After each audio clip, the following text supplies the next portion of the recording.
Selam aleikum të nderuar shikues të podcastit të Muftinisë të Tovës, Reflektime Ramazani, 29 ditë, 29 mesazhe. Ajo për të cilën do të flasim sot është një temë e cila na shqetëson të gjithë neve. Ndoshta ndonjëherë edhe nuk e hetojmë. Sot do të flasim për Ramazanin si një mundësi për edukimin e egos apo nefsit të besimtarit.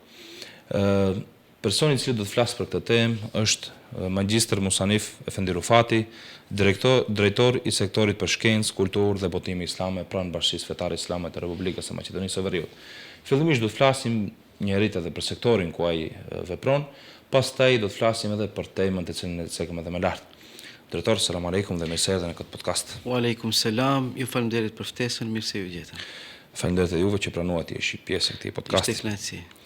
Drejtor, para se të dalim te tema apo te ajo pika kryesore e këtij podcasti, fillimisht do t'ju pyesem se çfarë detyra shkruajnë ky sektor. Do të thonë, ka njerëz të cilët nuk janë të informuar, mund të na informoni pak a shumë. Sektori për shkencë dhe kulturë pranë Riasetit të Bashkisë Fetare Islame është një sektor i cili në vete ngërthen një sër aktivitetesh, ndërto mund të përmendim se sektori për shkencë dhe kulturë ka përgjegjësi që të përcjell ndërtimin xhami të cilat janë të vjetra apo me remetimin e atyre, po ashtu në kuadër të riasetit apo punëve të Bashkisë Islame të cilat bëhen, aty do të thonë sektori për shkencë dhe kulturë, si dhe botime islame, merret edhe me angazhimin e organizimit të konferencave shkencore, paneleve shkencore, tribunave fetare, po ashtu gjatë muajit Ramazanit, sektori për shkencë dhe kulturë është angazhuar që në për platformat sociale si Facebook, Instagram e kështu me radhë, bën për çdo ditë nga një njoftim për ditët e Ramazanit, po ashtu edhe të përjavshme jashtë Ramazanit, domethënë mesazhe xumaje e kështu me radhë,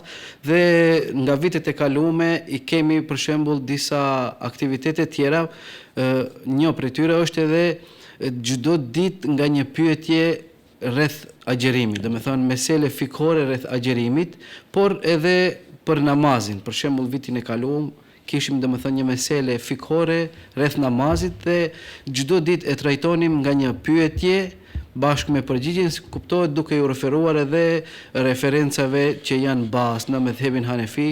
Një prej tyre është edhe komisioni i lartë për çështje fetfaje pranë Dianetit të Turqisë. Gjithashtu edhe sektori për shkencë dhe kulturë, përveç asaj, merret edhe me botimin e veprave të cilat botohen në kuadër të Bashkisë Islame, ku një ndërto është edhe kjo libra të cilën e kishim edhe këtu pas, pra Ihtiari, është një vepër kapitale e medhebit Hanefi, edhe në projekt kemi edhe botimin e një sër librash të cilat presim që në vitin 2026 inshallah edhe të realizojmë botimin e tyre. Dhe është Allah qëton këto aktivitetet sa më shumë. Faleminderit. Nderuar, cilit janë planët apo punët që i keni menduar të realizoni gjatë muajit të bekuar të Ramazanit? Nëse mund të na tregoni pika shkurtë apo. Po, kuptohet. Atëherë planet dhe projektet e sektorit për shkencë dhe kulturë gjatë muajit Ramazanit janë një pjesë ashtu siç edhe e përmendëm nga vitet e kaluara, pra njoftimin për kohët e namazit dhe nga një mesazh në lidhje me agjerimin për çdo ditë, pyetje rreth agjerimit, pyetje rreth namazit, po ashtu planifikojmë edhe të bëjmë edhe konferenca.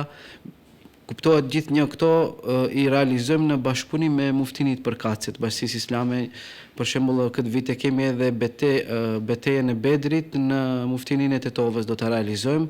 Prandaj kemi edhe për natën e Kadrit manifestim, kemi për Fethul Mekke, pra çlirimin e Mekes, të cilën do ta realizojmë në manastir, dhe aktivitete të tjera të cilat kemi ndërmend që të organizojmë bashkë edhe me sektorët e tjerë, por edhe me muftinit përkatëse, të cilat do të mundohemi që gjatë muajit të Ramazanit të realizojmë në mënyrën më të mirë të mundshme, kuptohet, inshallah. Inshallah, Allahu xhaleshanu lehtësoj dhe ju ndihmoft gjatë këtij procesi. Amin, faleminderit të gjithëve.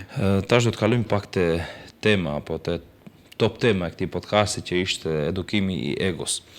I nderuar, gjatë Ramazanit ka njerëz të cilët me të vërtet agjerimi reflekton pozitivisht të natyra e tyre, të veprimet. Mirë po ka njerëz të tjerë të cilët si duket merr agjerim apo e marrin shkak agjerimi Ramazanin për ushqimin e egos tyre. Do të thonë në vend që të përmirësohet egoja e tyre, ata përkundrazi e ushqejnë, përkundrazi e ushqejnë. Çfarë roli luan agjerimi apo çfarë roli realisht duhet të luan agjerimi te egoja apo përmirësimi i egos të besimtarit? Fillimisht, i nderuar moderator, ju falenderit për ftesën. Unë shfrytëzoj edhe rastin që ju bëj për hajër këtë muaj të bekuar të Ramazanit dhe t'ju përgëzoj për këto podcaste kaq të bukura, kaq mbreslanse. Uroj që të keni sukses, të keni bereqet në punën tuaj të cilën e bani. Shikoni, në fakt, në qoftë se do të marrim edhe të analizojmë të gjitha ibadetet të cilat Allahu xhaleshanuhu na i ka obliguar neve, do të vërejmë se të gjitha ibadetet janë mjet për të arritur një synim të caktuar që Allahu xhaleshanuhu ka porosit nëpërmjet atyre ibadeteve që të arrihet. Për shembull, kur jemi tek agjerimi, besoj se të gjithë e dinë ajetin të cilin kur flet Allahu xhaleshanuhu duke thënë Ja ayyuhalladhina amanu kutiba alaykumus siyamu kama kutiba alal ladhina min qablikum la'allakum tattaqun. O ju që besuat, agjerimi është bërë obligim, ashtu siç ishte obligim edhe atyre që ishin para jush, që të bëheni të devotshëm. Pra synimi i agjerimit është që të arrijë besimtari devotshmëri ndaj Allahu xhaleshanuhu. Pastaj po të marrim edhe çështjen e namazit. Në një ajet tjetër Allahu xhaleshanuhu flet se inna salata tanha anil fahsha'i wal munkar. S'ka dyshim se namazi besimtarin e mbron nga gjërat e shëmtuara dhe të irrituara. Pra edhe kjo është një mjet që të arrijë që të perfeksionohet besimtari. Mirë po, krahas asaj edhe ibadetet tjera kanë një qëllim të caktuar që të mos zgjatem në atë. Edhe ka një problem tjetër i cili është çështja e nefsit. Nga se Allahu xhaleshanuhu në një ajet Kurani thot inna nefse le'ammaratun bisu. S'ka dyshim se nefsi njeriut është i prirur për nga e keqja. Andaj edhe muaj i agjerimit, unë do të thoja se është një shkollë apo është një mundësi që ta trajnojmë, ta shkollojmë, pra ta edukojmë këtë nefsin apo egon e besimtarit. Për shkak se agjerimi, sikur na thot neve se këtë muaj të paktën, mos i kushtoni shumë rëndësi gjërave të cilat e ushqejnë trupin, mirë po është mirë që gjatë këtij muaj t'i kushtoni edhe rëndësi asaj të cilën e ushqen edhe shpirtin. E një prej atyre është edhe agjerimi i cili ndikon që besimtari ta ushqejë edhe shpirtin e tij dhe së pak qoftë edhe pak të mundohet që ta kalit nefsin e njeriut që të kanalizohet ka vepra të cilat Allahu xhaleshanu i do dhe janë të mira. Realisht Ramazani është arma më mirë që ka besimtari në luftën kundrejt vetvetes, kundrejt egos vet. Ashtu. Dhe me që jemi te egoja, është një temë e gjerë dhe e gjatë, nuk besoj se na premton neve, po as dikujt tjetër koha për të flitur për këtë fenomen i cili sot sa vine shtohet, sepse njerëzit çdo ditë më shumë bëhen, do të thonë, po e quaj viktime pasionit apo e nefsit që kanë brenda vetes. Cilët janë shkaqet, pse ne nuk ngopemi? Ne shohim të ri, shohim njerëz të cilët të gjitha të mirat i kanë, ma ka dhënë Allahu xhaleshanuhu, pasuri, kushte të mira, gjithçka e posedojnë. Ndonjëherë ne të gjitha të mirat i kemi si njerëz, po pse nuk ngopemi dot.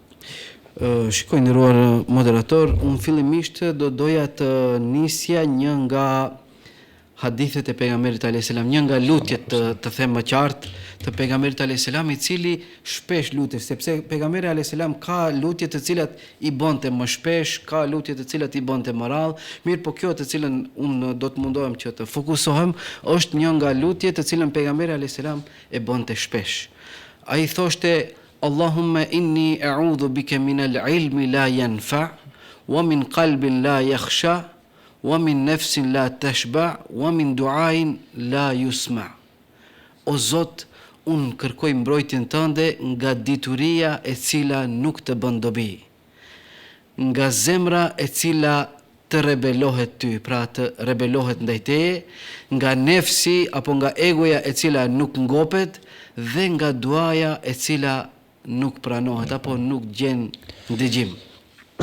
Ajo ku deshta unë të fokusohem është ajo pjesa ku thot pejgamberi alayhis salam wa min nafsin la tashbah, nga egoja apo nga nefsi i cili nuk ngopet. Në fakt njeriu ndonjëherë duhet të t'i praktikoj këtë lutje veç për faktin se ka thënë pejgamberi alayhis salam dhe pejgamberi alayhis salam wa ma yantiku anil hawa, nuk fol asnjëherë nga hamendja e tij. Prandaj edhe pse kemi shumë porosi të cilat mund t'i gjejmë brenda asaj, po edhe të mos kishte veç fakti se e ka bë pejgamberi alayhis salam, do ishte e udhës apo do ishte e dobishme që edhe ne t'i bëjmë ato. Në fakt njeriu nuk vuan apo nuk është i pakënaqur nga varfëria. Mirë po në shumë të në rasteve, ai atë pangopsin e ti e arsjeton me anë të varfërisë.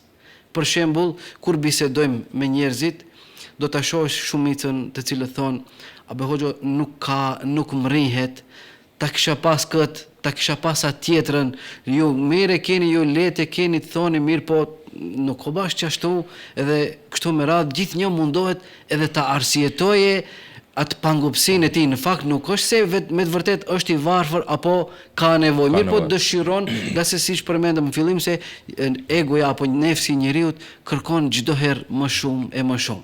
Mirë po nganjëherë ne duhet edhe t'i themi edhe ndalo. Atë sikur kem bësh për atë fjalën sikur ta kisha këtë, sikur ta kisha atë. Realisht po të marrim të zbërthejmë edhe këtë pjesën e hadithit. Pejgamberi alayhis salam thotë, o Zot, kërkoj mbrojtje nga dituria e cila nuk të bën dobi. Sa nga ne shohim njerëz të cilët merren me disa informacione të cilat fare nuk ju sjellin dobi. Sidomos kjo pjesa portaleve, pa dashur të ofendoj dikon, për shembull është çështja e sportit. Okej, besimtari duhet të jetë njeri i cili të ketë edhe zhvillim qoftë edhe trupor, edhe kjo është fizik, nga se është edhe porosi edhe nga Islami. Mirë po, të merresh me këtë ekip, do me thonë merremi me lloj-lloj informacione të cilat edhe neve faktikisht me bota pyesësh dikon çfarë dobi e ke ti në këtë, nuk ka përgjigje. Sa transfer është bën filon lojtari, kjo ekipa sa herë ka qenë shampion, ajo tjetra, kjo është një fushë për shembull e sportit, mirë po ka edhe për shembull rrjetet sociale.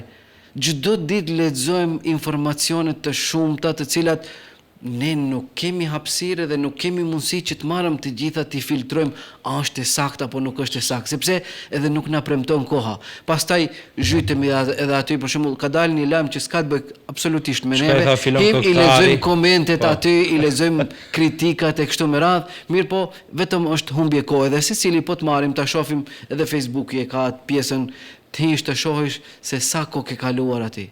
Do ta shohim se është e tmerrshme. Vallahi është e tmerrshme, nga se me orë të tëra njeriu hyn dhe zhytet edhe po ta pyesësh se çka mësove prej kësaj, asgjë. Prandaj është nga ajo që pejgamberi selam ka thonë, o Zot, ruam nga kjo, më mbro nga kjo, nga dituria e cila nuk të sjell dobi. Pastaj nga zemra e cila rebelohet. Po të shohim, do ta kuptojmë se një zemër e cila rebelohet ndaj Zotit, nuk është e vëmendshme ndaj obligimeve të Allahut, ajo shpesh edhe mëkaton më lehtë, nuk skuqet kur e bën mëkatin, gjithnjë mundohet të arsyetojë se un kam nevojë për ta bërë këtë, aq se Allahu falen, e kështu me radhë, me thonë, edhe dal nga dal kjo i kultivon të keqjes së nefsit të besimtarit. Pjesa tjetër, nefsi i cili nuk ngopet, të cilin edhe do të mundohemi edhe ta zgjerojmë pak më tepër, dhe duaja e cila nuk pranohet. Po të marrim edhe të bëjmë një krahasim i nderuar me kohët e mëparshme. Sa dallim ka? Për shembull, kishte njerëz dikur, edhe jo shumë larg, të cilët ecnin në këmbë, në dimër, duke shkuar në xhami në përbor. Merrnin abdes me ujë të ftohtë, shkonin në xhami atje, rinin nga gjys ora apo ku ta di unë, xhamia e ftohtë dhe përsëri e shihje se ka xhamat. Ndërsa sot në shtëpi kemi ujin e nxehtë, veturën e kemi me klim, shkojmë deri në xhami, xhamia tash elhamdulillah na i kanë bën edhe me klim edhe ala pa më shkune në xhami, atje vetëm se është ngrohët, e falim namazin mirë, po përkundër gjithë kësaj e shohim se xhamat nuk ka. Do me thonë, edhe nga njëherë ajo pangopsia, se gjithë një mundohemi të kërkojmë edhe diçka më tepër, mirë po gjojat elementare, gjërat të cilat neve na mjaftojnë, i kemi, mirë po dëshirojmë të kemi edhe diçka më tepër. Prandaj edhe pejgamberi alayhis salam ka thënë, sikur njeriu t'i ofrohet edhe një kodër me arë, ai do të kërkoj sikur ta kemë edhe atë tjetrën. Kjo tregon se nefsi njeriu apo epshi është i pangopur. Jo rastisht edhe shembullin të cilin edhe Allahu xhaleshanu na e ka dhënë neve është çështja e Ademit alayhis salam. Allahu xhaleshanu e futi në xhenet dhe i kishte të gjitha të mira të cilat edhe nuk mund ne të imagjinojmë. Mirë po i tha, vetëm çkët mos e bëj. Vetëm këtë pemë mos e ha, përkundrazi shkoj edhe e shijoj apo e hëngër atë pemën. Që do të thotë se nga natyra e njeriut është që nefsi është i prirur nga gjërat e ndaluara. Prandaj edhe është edhe një shkencë në Islam, pra shkenca e tasavufit, është shkencë e cila merret edhe me edukimin e nefsit. Prandaj edhe aty klasifikohen disa lloje nefsi, nefsi emare, lewame, mulhime, mutmaine, razije, merzie dhe nefsi kamil, që do të thotë se njeriu gjatë rrugtimit të jetës tij gjithnjë duhet mundohet që t'i kalojë këto etapa, të cilat e perfeksionojnë pra nefsin e njeriut, derisa të bëhet një njeri i cili Allahu xhaleshanuhu e don dhe bëhet, siç thot Allahu xhaleshanu në një hadith kutsi, unë bëhem dora e tij që prek, këmba e tij që ec, syri i tij që sheh, e kështu me radhë. Allahu xhaleshanuhu në shumë ajete edhe flet për jetën e mirë në këtë dunja, por edhe për kënaqësitë të cilat i ka njeriu edhe në botën tjetër. Në një ajet, Allahu xhaleshanuhu na flet dhe është shumë interesant, po ta shohim, thot Allahu xhaleshanuhu, Esta'idhu billah, bismillahirrahmanirrahim, men amile amalan salihan, apo men amile salihan min dhakarin aw untha, falanuhyiyannahu hayatan tayyiban wa lanajziyannahum bi ahsani ma kanu ya'malun. Allahu xhaleshanu thot, kush prej jush, kush bën një vepër të mirë duke qenë besimtar, ne do t'i mundsojmë atij që të ketë një jetë të mirë në këtë botë dhe do ta shpërblejmë në botën tjetër me më të mirën që ai ka vepruar. Po të marrim edhe pak ta zbërthejmë këtë, i nderuar, ne falim namaz, apo kemi shumë namazet të cilat i kemi falur. Mirë po, a tho vallë të gjithë namazet i kemi falur në mënyrën bashkë si duhet.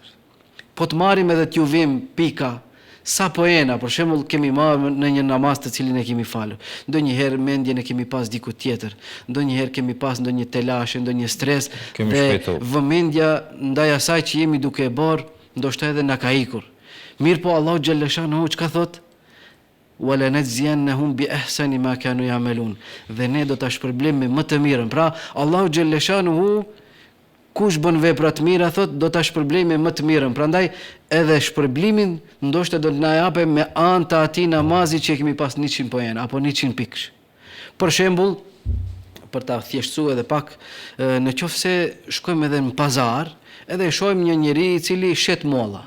Edhe aty ka të nda me disa kategori. Këto i kemi më të mira, i shesim pak më shtret, këto më të mesme, më të dobta, dhe vin dikush dhe thot, më jep të gjitha mollat, thot, dhe do t'i paguaj me çmimin e këtij më të mirave. Sa do ishte bo qefi? Sigurisht do të ishte gëzu shumë. E pikërisht Allahu xhaleshanuhu thot, kush bën punë të mira, qoftë mashkull apo femër, duke qenë besimtar, do t'i mundsojmë jetë mirë dhe do t'ja bëjmë që ditën e gjykimit ta shpërblejmë me më të mirën e asaj. Sikurse Allahu xhaleshanu do të na shpërblejmë ata me çmimin më të lartë që ndonjëherë ne kemi mund apo kemi arrit ta kuptojmë. Dietarët të dashur kanë thënë se me jetë të mirë, çfarë nën kuptojmë? Jetë mirë në këtë botë. Falanuhyiyannahu hayatan tayyiba. Do t'i mundsojmë jetë mirë, thot, do ta bëjmë të jetë i kënaqur me atë që i ka dhënë Allahu. Kjo është ajo e cila e zbut pra pak epshin apo egun e njeriut. Bëhu i kënaqur me atë të cilën e ke. E prandaj edhe dietarët kështu kanë thënë, për shkak se ka shumë, i nderuar, ka shumë të cilët kanë pasuri, mirë po ta pyesësh, është i kënaqur, vallaj do kishte thonë, unë nuk do kisha dashur të jem në këtë pozitë të cilën e kam. Prandaj, për shkak se edhe ka shumë probleme, nuk është i kënaqur e kështu me radhë. Allahu xhaleshanu na bëft për atyre të cilët janë të kënaqur, sepse me të vërtetë është një arritje e madhe. Sigurisht. I nderuar, kërkoj ndjesë në lidhje me pyetjen të cilën e bët ju, do dosha të zgjerohem edhe pak cilat janë, Patjetër. besoj se ashtu ishte pyetja, cilat janë shkaqet të cilat e Ne nuk shpjegojnë kemi njeriu pa kënaqësi. te pakënaqësitë apo të mos jetë i kënaqur apo epsh të pangopur. Pejgamberi alayhis salam fillimisht të thotë ka korr sukses apo ka shpëtuar ai i cili është bërë musliman, është furnizuar me aq sa i takon dhe Allahu xhaleshanu e ka bërë të jetë i kënaqur me atë që e ka. E kjo është edhe një hadith i cili na bën të mendojmë neve se ka shpëtu. Kur thot ka shpëtu, do të thonë ky njeri duhet të jetë i rahatshëm. Ky njeri duhet të jetë mos merret me çështje tjera. Për shkak se është bërë musliman, ne elhamdulillah këtë kategorinë e plotësojmë, e kemi, është furnizuar me aq sa ka, nga se nganjëherë njeriu dëshiron të ketë më shumë, mirë po në qoftë se do të jemi të kënaqur, atëherë do e kemi më lehtë dhe Allahu e bën që të jetë i kënaqur me që i ka dhënë. Ka shumë shkaqe të cilat e bëjnë që njeriu të jetë i pakënaqur. Mirë po unë do të veçoja disa prej tyre. Një prej tyre për shembull është të nguliturit e syrit në botën e luksit. Kjo është një fenomen të cilin e hasim pothuajse çdo kund. Kemi njerëz të cilët gjithnjë dëshiron të jetë në pozicionin e atij tjetrit. Pse filani ka më shumë pasuri, pse ai e ka ble veturën më të mirë, e unë mos e blej, edhe lakmia do me thonë, e shtin e ngulit syrin botën e luksit duke harruar atë të cilën ja ka dhënë Allahu xhaleshanu. Mirë po, ndoshta edhe kjo është se Allahu xhaleshanu e din përbërjen tonë, e di qenjen tonë, e din egon tonë dhe na jep aq sa ne mund ta menaxhojmë. Për shkak se po të na jepte neve më tepër si dikujt tjetër që i ka dhënë, ndoshta edhe ne nuk do mund ta kontrollonim edhe do të binim edhe në mëkate. La yukallifullahu nafsan illa wusaha. Shumë bukur. Se ajo është përgjithësi. Ose për shembull, ne të marrim telefonin edhe ta mbushim me një adapter të laptopit. Çka do t'i bënim? Ka më tepër struj edhe mund edhe ta djegëm. Prandaj edhe neve të na japë më tepër pasuri si dikujt tjetër, neve nuk do mund ta menaxhojmë ne ata. Kur do shohim ose ka prish marrëdhëniet me fëmijët, i rin kafe natën, i vin vonë, ku ta di unë, ose prishet shkon vet në për harame se ka shumë pasuri dhe pasuria gjithnjë nxit të bëj më tepër e më tepër, edhe Allahu e ka ditë mos miri dhe e ka bërë që ti këtë ta kesh. Prandaj njeriu nuk duhet të ngulit syrin te ajo e cila e ka ai tjetri. Për shembull, e kemi një telefon ne i cili na i plotson të gjithë nevojat. Mirë po veç fakti se ka dalë, për shembull, iPhone 17, gjithnjë fillojmë, apo ki ka nis dobësohet, në fakt nuk ka nis dobësohet. Është shumë i dobët, a mush memoria, këtë e qatë, mirë po para se me dalë ai pse nuk thoje kështu? I punonin, i funksiononin të gjitha, mirë po, fakti se ka dalë diçka më e re, dëshira për ta pas ne ata, mundohemi të arsjetojmë këtë pangopsin tonë, duke thonë se e im duhet një më i mirë, më i shpejt se ki nuk mi plotson nevojat. Një pikë tjetër i dashur nga shkaqet e pangopsisë është se mos orientimi nga gjërat e duhura. Kur njeriu nuk orientohet nga ato gjërat të cilat janë të duhura për të dhe ka nevojë, mendoj mos që do të orientohet nga ato të cilat i bëjnë dëm edhe egon sa më tepër e dëmtojnë. Për shembull, në qoftë se një njeri angazhohet me leximin e Kuranit, a ka mundësi ta doje shumë dynjan? Besoj që jo. Sa më shumë të zhytesh në leximin e Kuranit, shkencë, unë do të thoja në arsim, duhet të jemi të orientuar edhe ka nxënje e dijes, pa marrë parasysh se në cilën lëmi. Sepse Allahu xhaleshanu kur thotë do të jepim jetë të mirë, të kore sukses, nuk do të thotë se në një pikë jemi të mirë ndërsa të tjerat, për shembull, një landë kemi 5 apo 2 landë 5 i kemi tjerat krejt njësha. Nuk është kjo ajo. Do të thonë të jemi të mirë në çdo sferë të jetës. Prandaj edhe në qoftë se ne orientohemi nga dituria, nga nxënja e dijes, nga Kurani, nga fjalët e mira, atëherë ne nuk kemi kohë që të merremi me ato të dëmshme që janë për ne. Pastaj edhe një nga shkaqet është mos me ulshu shumë në gjërat ani se janë të lejuara. Unë do ta veçoja këtu më shkurt çështjen e rrjeteve sociale. Nuk është se është e ndaluar, është haram ose diçka. Mirë po, ani se e ka leju Allahu xhaleshanu, ani se nuk ka ndalesë në të. Mos u zhyt shumë tepër se do ta dëmtosh veten. Ke pa ndonjëherë një informacion vjen nga kjo, një tjetër kështu, një atje, edhe bëhet njeriu konfuz edhe nuk ka mundësi edhe të koncentrohet. Shohim se kur shkojmë në për kafe me shoqëri, me kështu me radh, të gjithë rinë nëpër telefona dhe nuk ka muhabet, nuk ka bisedë. Kjo është domethënë ajo se jemi lëshuar disa gjëra të cilat nuk na bëjnë dobi dhe gjithnjë këtu jemi duke i kultivu egos. Telefoni u kriju për ti afru ato që janë larg, por duket se i është duke i largu. Është duke ndikuar negativisht të kundërtën, ato të cilët janë afër i largon. Shumë e vërtet. Prandaj duhet të kemi parasysh, prandaj edhe pse është e lejuar diçka duhet ta përdorim me mas, sepse çdo gjë është me mas e nevojshme apo të bën mirë. Për shembull, edhe ilaçin në qoftë se e merr një dozë pak më të madhe, mund edhe të shkaktoj dëm. Prandaj çdo gjë duhet ta ketë atë kufizimin e vet. Dhe e katërta apo e fundit, të cilën veçoja në shkaqet e moskënaqësisë së njeriut i dashur, është përjashtimi i vdekjes nga kalkulimet ditore. Kjo është shumë e nevojshme. Sa prej nesh kur zhytemi në punët e dynjas, mundohemi ta bëj edhe qatë punë, ta bëj edhe këtë tjetrën, ta kisha arrit edhe këtë, sa na kujton se po sikur sot jetë momenti i fundit i jetës sime. Gjithnjë duhet kemi parasysh, një njeri i cili është i vetëdijshëm se vdekja mund t'i vi pa prit. Për shkak se ne ndëgjojmë raste të shumta, nuk ka të bëjë kjo me moshën. Ajtë se unë jam i ri, dëgjojmë edhe të ri, të cilët u ka ardhur edhe ajo frima e fundit që ka dashur Allahu që t'i japin fund jetës kësaj bote. Prandaj njeriu duhet të jetë i vëmendshëm se çdo moment mund të jetë i fundit. Jo rastisht pejgamberi alayhis salam thotë në një hadith përkujtone atë që atë që u kufizon kënaqësitë, që u aprish kënaqësitë. Për shkak se në moment kur zhytesh dikun edhe haron se ka namaz, haron se ka ardhur koha e namazit, haron se je në mbikëqyrjen e Allahu xhaleshanu, mendoje vdekjen. Po sikur të vdesun në këtë moment, po sikur të vdesun në këtë gjendje të cilën jam duke e bërë, se ka momentet që bëjmë vepra jo të mira. Prandaj t'i thirrim mendjes edhe të mendojmë se ndoshta ai moment mund të jetë edhe momenti i fundit të jetës kësaj bote. E një njeri i cili do t'i ketë parasysh këto kritere të cilat i përmendëm, s'ka dyshim se do të mundohet që të kultivojnë ato që egoja apo nefsi i tij të filloj nga ajo kategoria e parë e mare të shkojnë në atë mutmaine, o ti shpirt i bindur, o ti nefsi i bindur. Prandaj kategoria e katërt e nefsit është të jetë mutmain, i bindur me atë që Allahu xhaleshanuhu ja ka caktuar. Faleminderit për këtë sqarim kaq emocional, të them edhe të bukur.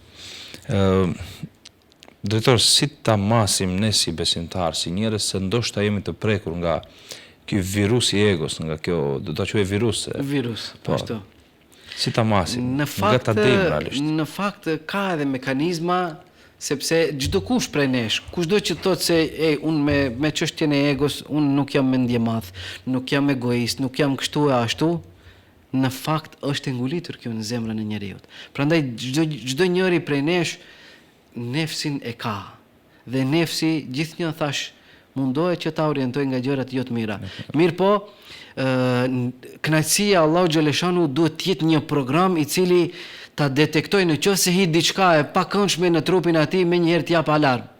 Shiko, kjo nuk ka nevojë ta kesh ti, nuk ka nevojë të zhytesh në këtë problem.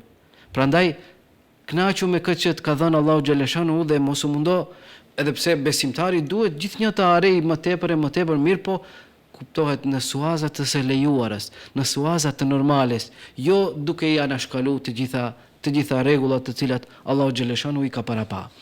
Ndërsa sa i përket asaj se si ta masim ne veten, apo çfarë pasojash mund sjellën në qoftë se kemi nefs të pangopur, që besoj se çdo kush e ka, një prej shenjave që mund ta masim është fokusohemi në atë që nuk e kemi dhe harrojmë atë që e kemi.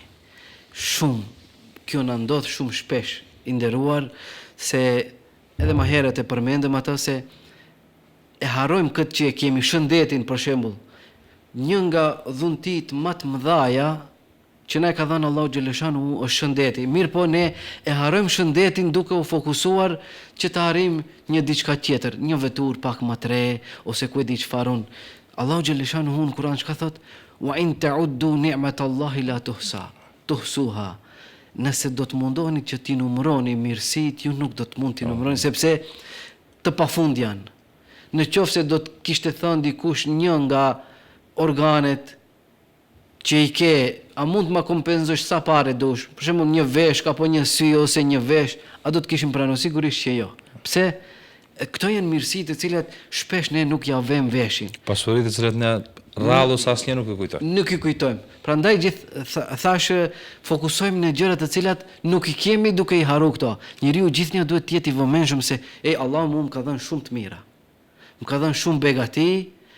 E këto tjera të cilat unë i duhet të marrim edhe të ulemi duke e menduar me veten tonë se kjo çka do të më sjell. A do kem dobi unë prej kësaj? A do të më rrezikoj mu imanin? A do të më rrezikoj veprat e mira e kështu me radhë? Nëse do t'i kemi ne këto parasysh atëherë edhe nëse arrim atë është në rregull. Mirë po, duke i harruar veprat ato mirësitë të cilat i kemi, kjo besoj se do të ishte e dëmshme për ne.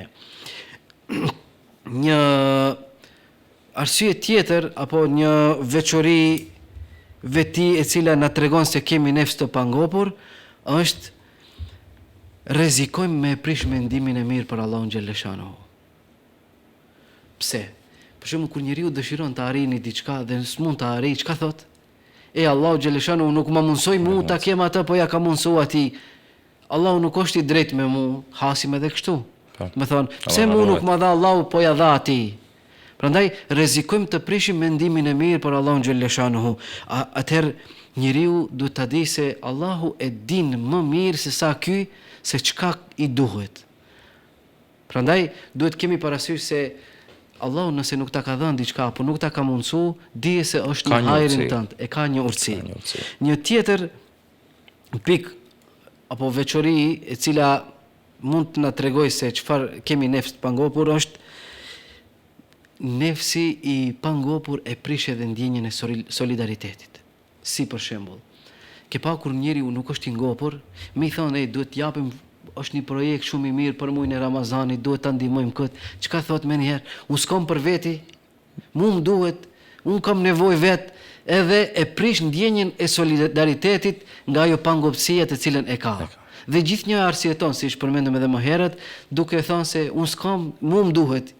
E si të jap dikujt tjetër. Prandaj ndjenjën e solidaritetit ne duhet ta kemi të zhvilluar veçanërisht gjatë muajit Ramazanit ku mundësitë janë edhe më të shumta. E vetmja gjë që shtohet duke dhënë është sigurisht bamirësia. Siç thot ai e kishin pyetur një të pasur, si arritet të bësh kaq i pasur? Tha, unë jep, Allahu mua jep. Unë jep, Allahu jep, tha me Allahun s'u shtehesh. Gjithnjëri do të japë më shumë. Prandaj duhet të jemi edhe solidar gjatë muajit Ramazanit për shkak se nuk na humb. Për shembull, përkujtoje kur pejgamberi alayhis salam e pyeti për kurbanin Hazreti Aishën, tha çka la për në shtëpi edhe çka dha, tha e kom lënë një pjesë e kom nda pjesën tjetër. Tha atë që e ke nda që ajo është e jona.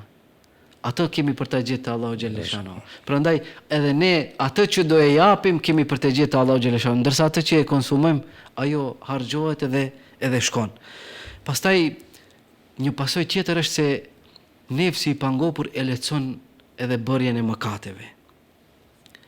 Se ka gajle, a është gjuna, a është haram, për të arritur një diçka, vetëm mund të arrijë. Mënyrën, rrugën nuk e shikon shumë.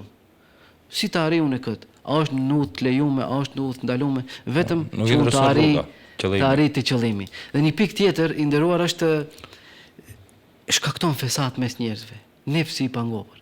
Po të marrim i nderuar, edhe shkojmë te varezat, edhe të shohim aty. A e dish sa njeriu ka aty që ka vdek për megje? Është përla me komshiun e vet. Edhe njëri kalbet në burg, tjetri te vareze. Për çka?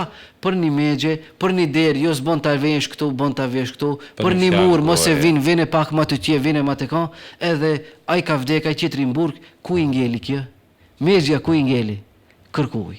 Edhe ai fëmia që do vije mas, as që do e kese, as që do interesoje.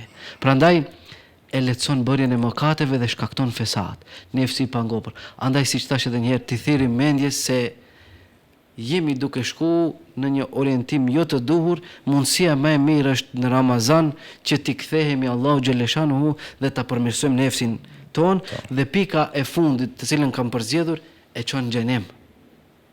Pra, pasoja e nefsit pangopur, njëri duke qenë gjithnjë i pangopur, i lën veprat, i lën ibadetet edhe çka në fund fokusohet. Vjen vdekja dhe dalish para Allahu xhaleshanuhu dhe çka, ne nuk kemi vepra të mira dhe me dojmose do të shkojmë nga ana atyre të cilës kanë bërë vepra të mira. E Allahu xhaleshanuhu do ta marr robin ditën e gjykimit dhe do t'i thotë: o ti robim, a nuk të kam kriju une? Thot po Allah. A nuk të kam furnizu unë? Po. A nuk ta kam dhënë këtë? E ku është shukri? Ku është falenderimi? Ku është mirënjohja? Çka thot? O Zot, tu vrapu mbas kësaj vepre kam haru. Tu vrapu tu dashtari edhe çka tjetrën kam haru. E çka do t'i thotë Allahu xhaleshanu? Wa kadhalika al-yawma tunsa. E kështu këtë ditë edhe ti do të harrohesh. Allahu xhaleshanu na rujt që edhe ne mos të bëhemi nga ata të cilët do të harrohen ditën e gjykimit. Amin inshallah. Allahu na mbrojt edhe na bëft që ta shfrytëzojmë këtë muaj të bekuar të Ramazanit që t'i thirrim mendje siç përmenda. Amin. Të bëhemi më të sinqert me veten tonë fillimisht, edhe të mundohemi të shtojmë dozën e ibadeteve tona, nga se janë muaj apo janë ditë të numëruara edhe shpërblimi i tyre është shumë i madh. Edhe është një mundësi e artë. Është një mundësi që rrallë vjen, nga se dikush që ishte vitin e kaluar, ndoshta këtë vit nuk është. Edhe ai do të kishte dashur që këtë Ramazan ta shfrytëzoj më mirë, po fati është kështu. Prandaj ne kemi këtë mundësi, të mundohemi ta shfrytëzojmë në maksimum që kur dalim nga muaji i bekuar të dalim të falur, nga se pejgamberi alayhis salam çka tha, i humbur është ai njeriu i cili arrin Ramazanin dhe nuk arrin t'i falen mëkatet. Allahu na mbrojë që të mos bëhemi nga kjo kategori dhe të bëhemi nga ata të cilët arrin që t'i falen mëkatet në muajin e Ramazanit. Amin inshallah, amin inshallah. Doktor, faleminderit për këtë elaborim kaq të bukur, për këto mesazhe kaq të bukura, për këto këshilla. Lutem Allahu xhaleshanu që t'ju shpërblen me mirësitë e tij, që ndajtët pjesë të ishi pjesë, ndajtët kohë të ishi pjesë e këtij podcasti. I nderuar, unë edhe një herë ju falenderoj për ftesën, për mundësinë që më dhat. Lut Allahun xhaleshanuhu si mesazh për fund që siç përmendëm edhe në fillim kryesisht, muaji i Ramazanit është muaj i ushqimit të shpirtit. Ti lëm pak. Nuk është patjetër tavolinën ta mbushim me çdo gjë që ka në pazar apo në dyqan, ta kemi në tavolinë, nga se është muaji i ushqimit të shpirtit, jo trupit. Edhe nëse nuk do t'i kemi të gjitha, ban. Mundet edhe pa ato. Andaj të mundohemi me lexim Kur'ani, me falje namazi, me faljet e teravive, me dhikr sa më tepër, me lutje, nga se Allahu xhaleshanu në muajin e Ramazanit i pranon lutjet veçanërisht në kohën e iftarit. Amin. Ju falenderit edhe një herë, lut Allahun xhaleshanu që të na falë të gjithëve. Amin inshallah. Falenderit edhe juve. Ju falenderit. Të nderuar shikues, historia na ka mësuar se asnjë perandor, asnjë mbret, asnjë udhëheqës, asnjë njeri i pasur, qoftë edhe i varfër, nuk ka arritur që të jetojë përgjithmonë. Dhe asgjë që ka poseduar nuk e ka marrë me vete. Ne do të luftojmë çdo ditë me egon tonë, sepse kemi shembuj e shembuj. Tek varrezat shkruhet emri i njerëzve, shkruhet viti i lindjes, ndoshta edhe i vdekjes, por nuk shkruan statusi i tyre. Me vete nuk kanë marrë asgjë prej asaj që kanë poseduar në jetën e kësaj bote. Andaj ta fillojmë luftën me egon ton, me vetveten ton, duke filluar që njëherë ta falenderojmë Allahun për mirësitë që na ka dhënë dhe të shikojmë dhe të admirojmë ato mirësi të cilat ne i posedojmë në jetën tonë. Deri në podcastin e ardhshëm, ju lëm në mëshirën e Allahut xhaleshanuhu. Assalamu alaikum wa rahmatullahi wa barakatuh.